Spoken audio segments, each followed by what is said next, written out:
Om Tat Sat. My humble prostrations to the all-pervading Brahman or God, to my worshipful Guruji, Swami Jyotirmayananda Maharaj, to all the sages and saints, and to each of you divine soul watching today's satsang. So today we will be covering Sutra number 24 from the Kaivalya Pad of the Raja Yoga Sutras of Patanjali Maharaj. Commentaries by my worshipful Guruji, Swami Jyotirmayananda, and narrated by myself, Swami Nikhilananda. So let's get started. Sutra 24, Kaivalya Pad says, Tata asankhyeya vasanabhihi chitrama api parartham sanhatyakaritvat. Again, Tata asankhyeya vasanabhihi chitrama api parartham sanhatyakaritvat.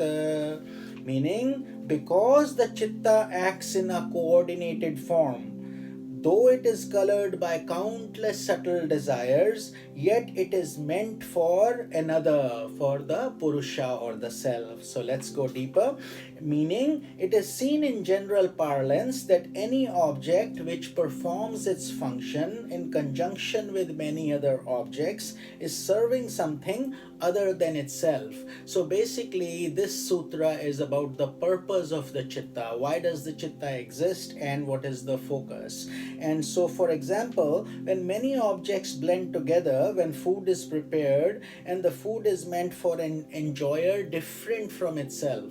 So when we cook the food, we give it for others to eat and enjoy. Similarly, many objects such as bricks, cement, and like have been worked for making a house. So many things go into it, but these things by themselves are inert.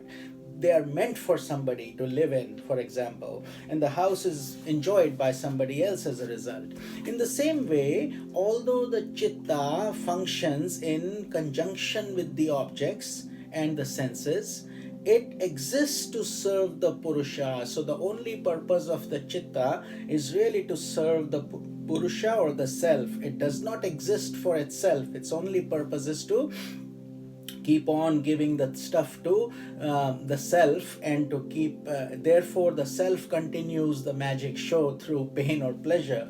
Therefore the distinction between the chitta and the Purusha has been shown by adapting intellectual reasoning, because these are very subtle points, and especially during meditation you can focus on them and see the separation, so you can understand what really the self is and how are these things functioning within us. But the direct realization of this fact is possible only when a yogi enters into samadhi and discovers it by his intuitional vision. So like I said, these sages and saints have actually experienced it, and from that experience they are sharing this entire process. But if we need to witness it, we need to go to that samadhi process, which is the whole focus of actually Raja Yoga Sutras of Patanjali, different forms of meditation, and then how to forever free yourself from the cycle of life and death.